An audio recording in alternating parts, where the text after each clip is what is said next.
was like moving and I'm like, hi.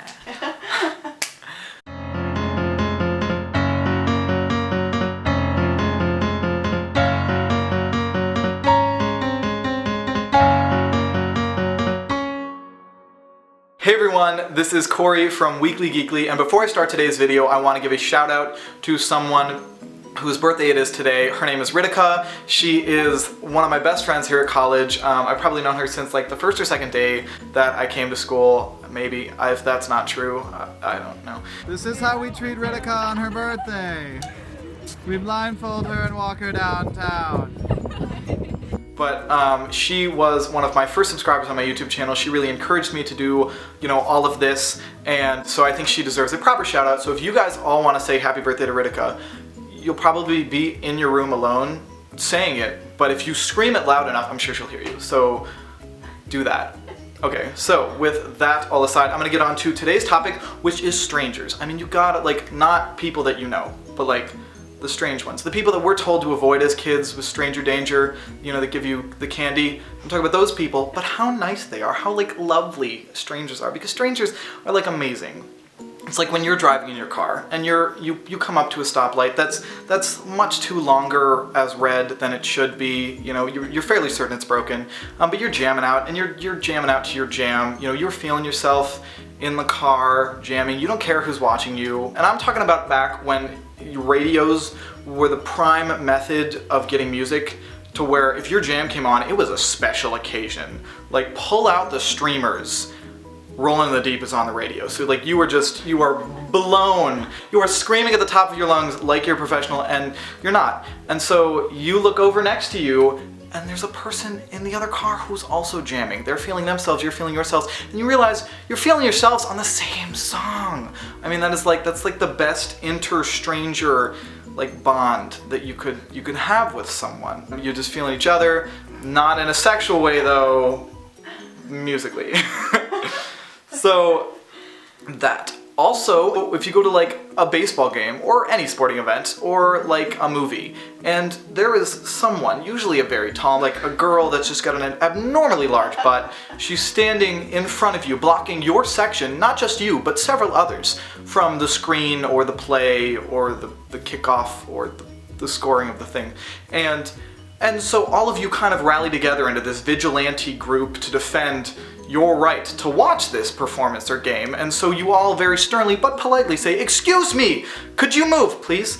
Because you don't want to hurt their feelings, so you have to add that little undertone, please, because that's kind of what you have to do. You all kind of bond togetherly, that's a word, as a collective, but that's a thing. This flattering as hell, is when somebody writes their number down on a napkin and gives it to you. I mean, that's so nice, because that lets me know that I have game, and that I can get people purely based on my looks, and not any poor, misguided attempt at humor that I try to do while picking up people and getting numbers with game. And the other thing that makes strangers absolutely awesome is when they hold the door open for you, because what, chivalry? Yeah, that's awesome. I mean, they just hold the door open. That's amazing. So that's why people are amazing. But by the same token, people suck eggs. Because why? Because people suck eggs. That's why. Let's say you're the person holding the door. Nobody's gonna take that door from you. All of a sudden, the minute that you are the person taking the door, there are streamers of people just filing into this restaurant. There's something in my eye. What is that? There was something in my eye the last time you were here. But you're holding the door, and there are just streamers of people filing into this restaurant, people you don't even know, and they're just keeping their head down. They know that if they make eye contact with you, then they'll have to take the door. They're mumbling thank yous underneath their breath, and you're standing there for about an hour. You've missed your reservation. Your family's already eaten and left by now. You've been there so long, the restaurant assumes that you must work there, or else there's no reason you should be outside holding doors for people, and the entire time is just because nobody would take the door. It's so hard. But also, what makes strangers absolutely horrid is when they sneeze or cough or any type of mouth-throat spasm that makes things come out. Whatever that is, whatever they do that, and they never actually appropriately cover their mouth. Back when I was in elementary school, there was some type of meeting or conference or something where it was decided you cover it with your elbow. I mean, it used to be the hand, now it's the elbow. I don't know when that decision went through, the sneeze convention of 1997, I don't know, but decided that it was the elbow, not the hand. But there's some people that decide, hey, I'm gonna do the forearm, and completely miss, like, they cover their eyes because they don't want to see the person that they're now sneezing on. You know, and usually that's me. They're standing behind me, they sneeze, and they either cover the back of my neck with their shrapnel or my chest or whatever, and I mean, like, really, thank you. I mean, I didn't want to get sick, and that's why I've been scrubbing off layers of my skin every single time that I touch a doorknob because of the epidemic flu season, but really thank you for just covering me in your debris because you don't know how to cover your freaking mouth. You know what's worse than that though? The people that blow smoke. Okay, if I wanted a cigarette, I'd have one, but I don't, so don't blow your smoke in my face. And it's not even bad that it's smoke. It's secondhand smoke. That's like getting your older brother's, like, secondhand passed down carcinogens for Christmas. Like, I didn't want this, I wanted an Xbox, but instead you give me, like, your hand-me-down smoke. It's not what I want. But what's worse than that is, what's absolutely just astonishing, absolutely astonishing, is the people that don't flush the toilet. Okay, we are civilized human beings, we have opposable thumbs, and yet we can't flush a lever that makes water swirl around in a toilet bowl. I don't understand it, because I understand what, flushing your own shit is gross, but you know what's grosser? Flushing somebody else's shit! Like, it's so gross. You don't want to touch the disease-ridden lever. I understand that. But that means that I have to flush it once for your shit and then once for mine. I gotta flush it twice! Which is worse! I mean, it's like a game of Russian roulette trying to pick which toilet doesn't have the hidden shit in it.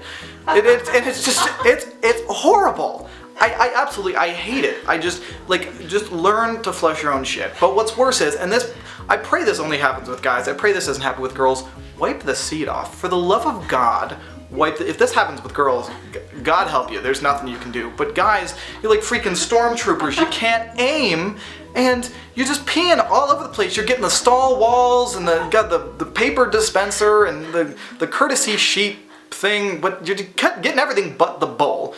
And like, there's no sign, this is not a water park, this is not sex. There's no guarantee that I'm going to get wet. And yet, I sit down on the seat not expecting there to be anything. I should, that's right, I should look. But I don't expect there to be anything, and then just got your piss on my ass, which is gross. So long story short, don't blow smoke in my face, hold the door open for people, flush your own shit, and wipe up your piss. And that's really, on the range of things that strangers do, that's what gets me annoyed. But as I said, like at the beginning, strangers are staring. What was that word? Like I said at the beginning, strangers are nice, but God, you guys, you gotta pick up your game a little bit. Like, just flush the damn toilet. Like, God, Jesus, it's so bad. Okay, whew, with that rant all out of the way, I got class in 10 minutes. Okay, so my weekly geekly weekly mission for this week is to give somebody your number. Find somebody that you think is cute, write your number on a napkin, and go up and give it to them. I mean, what's the worst that could happen? They find you on Facebook, they follow you home, and they rape and murder you. I mean, like, not necessarily in that order, but I mean, like, I suppose that could happen in a very, like, remote chance. But, I mean, find somebody cute, step outside your comfort zone, like, fold up, put your name on a napkin, fold it up in a nice little cute little shape, maybe do some origami, make it into a paper crane, and then just, like, drop it on the table and walk away and see what they say. You know, if they text you back, then like, good for you. Then either you make a friend or you're gonna get some booty that night, which is, I mean, it's a win-win situation in my mind, so why not do that? So yes, that is my weekly geekly weekly mission. Give somebody your number, origami cranes, all that fun stuff. Wipe off the toilet seats. I will see you all next Monday at the start of your weekly when you see me. I am Corey. Like this video if you liked it, subscribe if you want to see me in your subscription box every single Monday, because that's fantastic. Comment if you want to leave me any comments, any love. Don't leave me hate. I mean, you can if you want to, but I probably won't read it, so sorry. So yeah, like, subscribe, comment, counting on my fingers, write letters to numbers to people, flushing your shit, alright, all that stuff, and I will see you guys the next day that ends in Y, so Monday. Bye guys. Finally! That was long. Awesome.